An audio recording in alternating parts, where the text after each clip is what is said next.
And here is the winning boss. Arne Slot speaks to us live now. Well, congratulations, first of all, Arne. How would you sum up the 90 plus 10 minutes that we've just experienced? Now, when I heard you correctly, you were saying football match. I'm not too sure if I saw a football match today.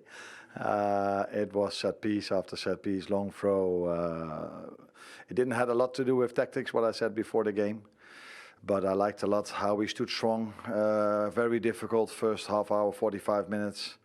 But we didn't collapse at all. We stood strong. And as a result of that, we came 1-0 up.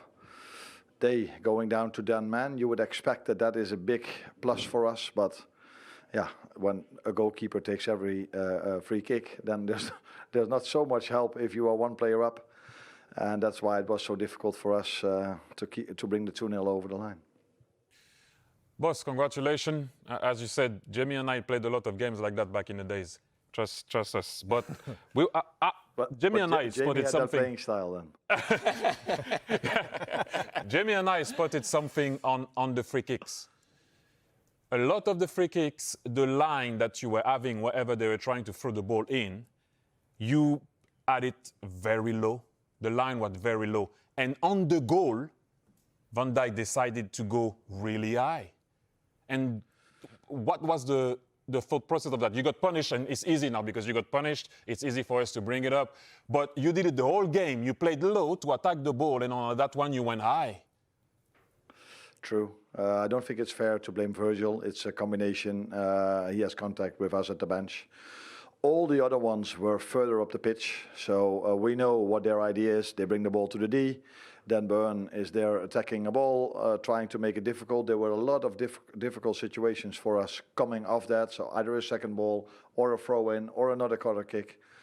So at that moment of time, we decided that because the ball was so deep, that it was smarter not to get a second ball inside our 18-yard box again. But that was definitely the wrong decision in that moment, looking back at it.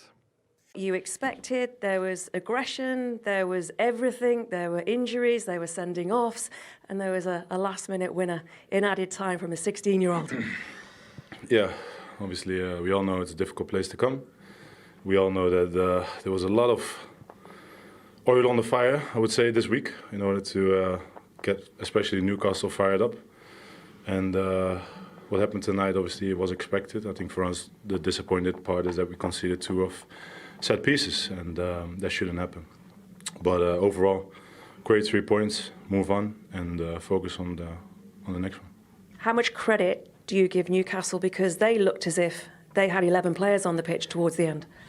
Yeah, you know, obviously free kicks, corner kicks, obviously then the pressure gets on, and they have the quality. I think if you look at all the traditional top 6 here last year, I think there's only a couple that actually managed to beat them. So it's always a difficult place to come. And that was today the same. You know, I think I enjoy this type of atmosphere as well, so I was really looking forward to it. But I think we could have made it a little bit easier if you don't concede those set pieces, and then you give them the boost and the feeling and the drive that with the fans behind them, of course. And but we managed to get the 3 points and we move on. You say you enjoy these kind of evenings, these nights at St James's Park, but you yourself, you were involved in that sending off on the receiving end of that foul. What did Anthony Gordon say to you as he was trying to talk to you on the pitch? Well, I said to him, if there's no sending off, then I don't understand football. So I think it was already strange that the manager has to go to the monitor, in my opinion. But listen, unfortunately these things happen in football.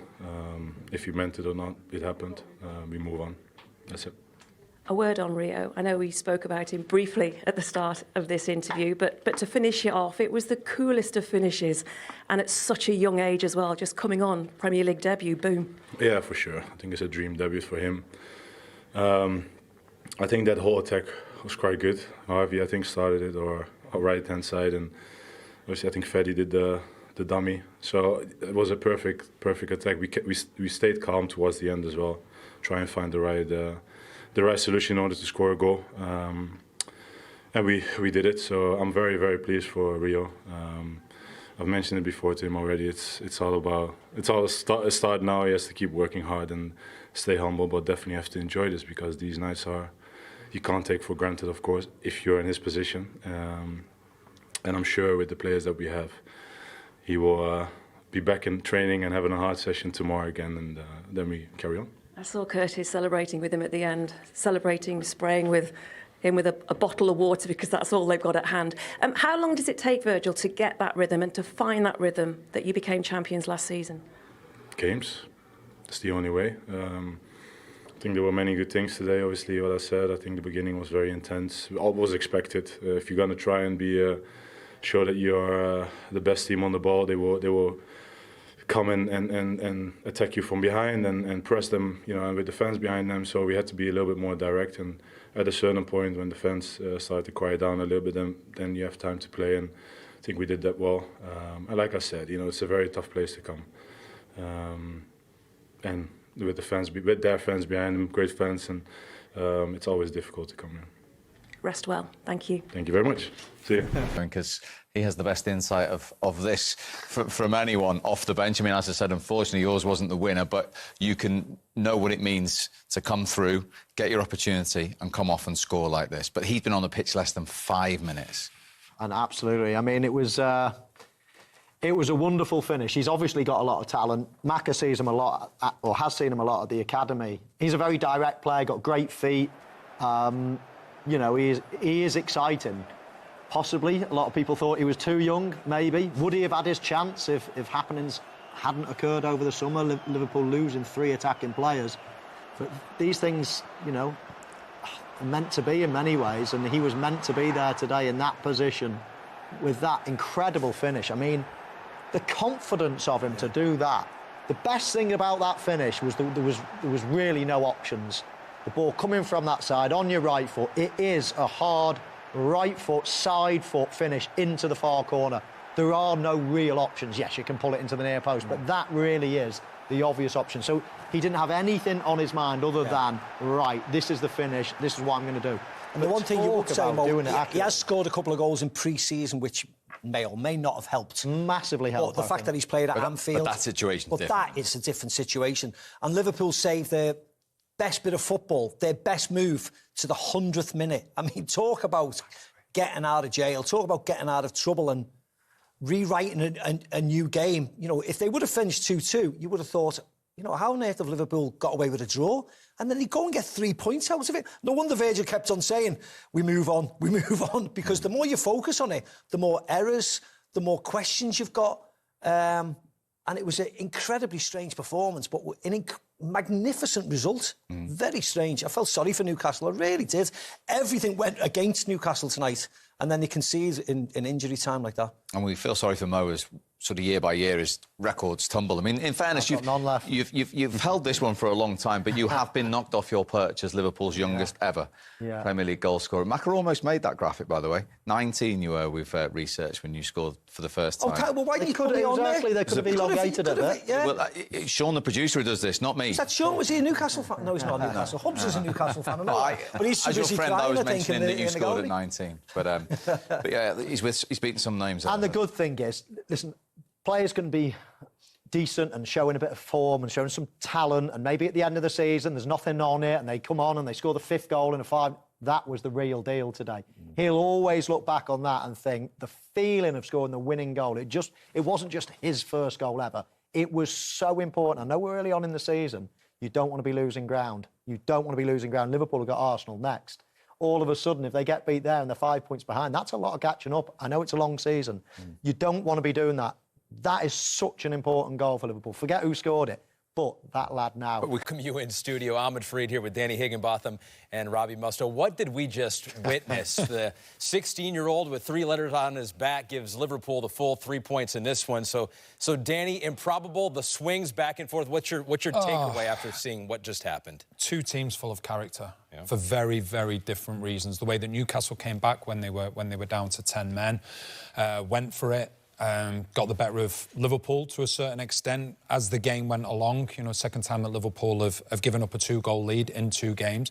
But then the character of Liverpool then to come back, and then you've got a player like Ngumoha who just comes on. And it was really interesting to watch the end. Like, all his teammates are saying, go on, go and see the fans. And then, you know, his manager, Arne, obviously giving him the opportunity, he just said, you know, what a moment this is for you. But if that 16-year-old does not score that goal, the conversation we're having about Liverpool right now is completely different.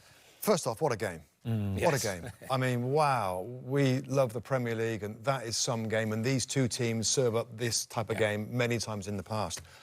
Takeaways, still... So I've watched Liverpool twice now. First two Premier League games, they've been 2-0 up, and they've conceded to get back to 2-2. Now, both times they've come back and won. So that will still be a concern. Is there a casualness about their defending when they're in control of things? 2-0 up, are they casual? Are they strong enough? Kirk, as we talked about, Danny, about being... Not a huge fullback. Yeah. You know, even the direct ball over the top for the second goal for Willisula. They switched off a little bit. That would be a concern for the Liverpool manager. But Newcastle United deserve so much credit. I mean, to be 10 men, to be 2-0 down, Eddie Howe changes his system a little bit. He plays a 2 up front, 3 in midfield, makes the changes. They somehow find a way to put pressure on Liverpool. Long balls, direct balls, long throw-ins, set pieces, ask so many questions of them. It was a remarkable comeback. When we saw those 11 minutes, I think we both thought, that's a long time for Newcastle. Can they keep it going to try and force the extra goal? Should they have just taken a breath and said, whoa, we're back here? I tend to agree with what you said. Like, no, just go for it. Yeah. It's just, we did both think that there might be one more chance of Liverpool. Rio Ngumoha, this 16-year-old kid that was at a brilliant pre-season for Liverpool, scored a ton of goals, he looked $1 million, comes on to get the winning goal.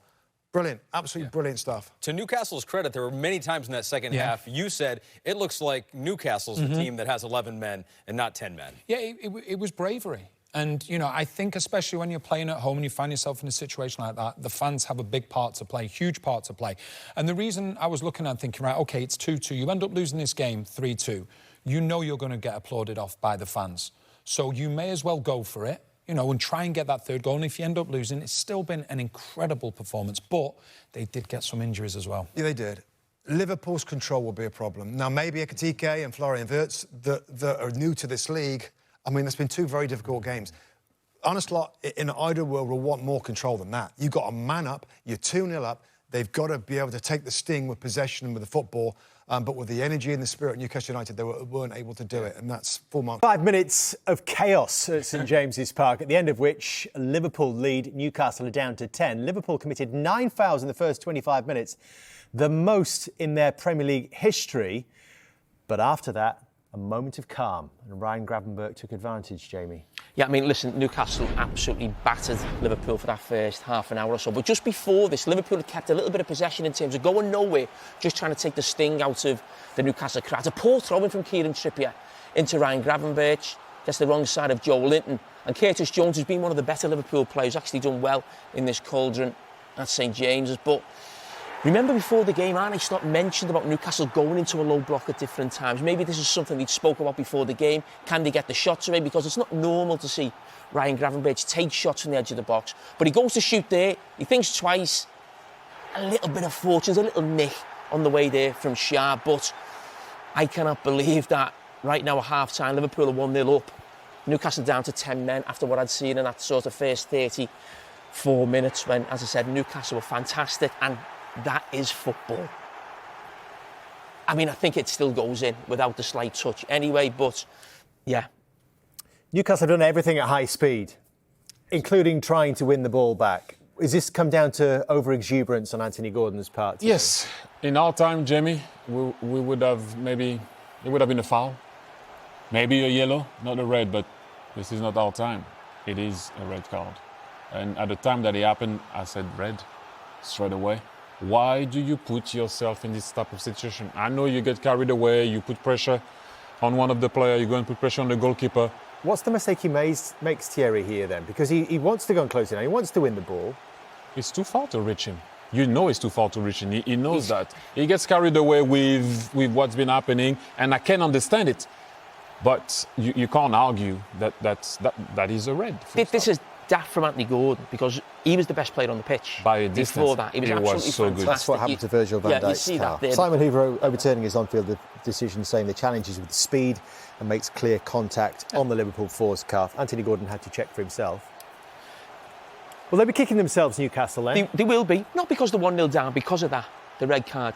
there was always the chance that Newcastle could lose a player tonight. We've seen banners in the crowd, into them. Get into them, it said. Yeah, there's been people, even their ownership on social media, get into them. It's like sometimes you need to play with your brain, and obviously here as well. Now, they've done that brilliantly in that first half. They were fantastic, dominated Liverpool. Liverpool went at the races, didn't compete in the duels, which is what Arne Slot said he wanted Liverpool to do before the game. They didn't do that, but they've crossed the line, and ultimately it looks like it could cost them. It looks a long way back. Well, that was eventful. As I say, Liverpool lead now the 10 men of Newcastle by 1-0 at half-time. And fair to say, when Liverpool's goal arrived, that Newcastle looked far more likely to score a goal. But then from nowhere, Liverpool are in front. Steve, you can't dress the first half up. Newcastle were by far the better team. Liverpool's goal was slightly fortunate the way it happened. Happened out of the blue. It surprised us all because I think, apart from the Florian Wirtz effort on goal, which was a weak effort, they didn't offer much. All Liverpool's best players and most important players constantly gave the ball away. So if you're a Liverpool fan, it's wonderful sitting here in the last 10 minutes and seeing how it's materialised. But Liverpool have not been great at all. But they'll take it. I mean, an unlikely Of source. course they'll take it. Ryan Gravenberch's only scored once in the Premier League in his career. They'll be pinching themselves at half-time, Steve. 1 goal up and against 10 men. I mean, it's certainly not gone that way, as Mac has said. I mean, Newcastle are probably the masters of their own downfall here. It was their throw-in. They give the ball away. I don't know where Trippier's going here. I mean, this is a really risky, but you need to be absolutely 100% that that's going to your player if you're going to throw it square into the middle of the pitch. At no stage was Joe Linton available. This, I thought, as soon as he gets it here, Gravenberch, I thought he was going to hit it, take the touch and hit. And he takes a touch and another touch and another touch. And then I thought the chance has gone, but gets a little bit of a tiny deflection shade. Goalkeeper has no chance in the end. It's difficult for Nick Pope, it really is. I mean, it goes through one player's legs, it hits the outside of Scher's foot, and then it goes inside the post by, millimetres in it. I think it's a brilliant finish from Gravenberch.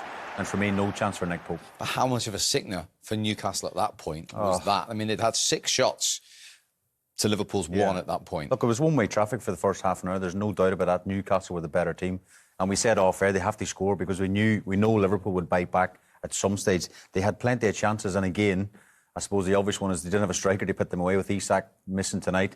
And now, of course, Anthony Gordon, who's playing as the number 9, sent off, will miss 3 games. It's I know the chairman's there tonight. He might have to get the chequebook out tonight after this, because it's nearly panic stations in the number 9 position for Newcastle now. Well, it was a big incident just before half-time, as you say. The yellow card that was given on field turned into a red. Are everybody in agreement this is the right decision? Yeah, well, I am, certainly. And I just think it's absolute madness, I really do. I have no idea what is going on in Anthony Gordon's head. For the first 44 minutes, he was excellent. He was Newcastle's biggest threat. He worked hard. He's closing down. But this challenge, and then he's looking away from it. I mean, it just doesn't make any sense whatsoever. If you're taking that kind of chance, he's not diving in front of Virgil van Dijk to try and block it. He's trying to come through him. So once that happens, he's just put his team right in trouble. And there's the scar. I mean, is it a good use of VAR from John Brooks? Absolutely. Perfect use of VAR. I mean, there's no question, is there? We can even see the marks on Virgil van Dijk. So there's no saying, he didn't catch him high enough. They're the marks. The evidence is there for all to see. He caught him high. There was a lot of force. Not a lot of force. I'd say a lot of intention. And he sprinted the whole way across. Now, Virgil van Dijk actually caught him last season, and we did wonder whether there was a little bit of retribution. But the way Anthony Gordon closed down the fullback, then closed down the goalkeeper, then closed down, I think he was just intent on trying to win the ball, but I don't think it was necessarily retribution. I mean, this is it, Shay. This is last season. Yeah. I mean, Van Dijk does leave a bit on him here.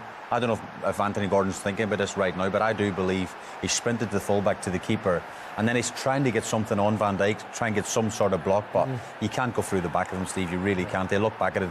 He'll be sitting in the changing room now thinking, I've let my team down, because he was the best player on the pitch first half. He was. And in isolation, as I say, if he had just targeted Van Dijk and gone for him, I would have thought, there is retribution here. But I don't even if he tackles in front of Van Dijk, and Van Dijk, as he's played kicks through him, and leaves a little bit on him. But to come in from the side and turn your head, I mean, it was like a winger's tackle. It's a tackle I would have made, an awful tackle. That's why I never tackled, because you could see what he was doing. He comes in, he gets it wrong, and then he's turning away, so he doesn't know where he's going to end up, and that's what happens. Big moment.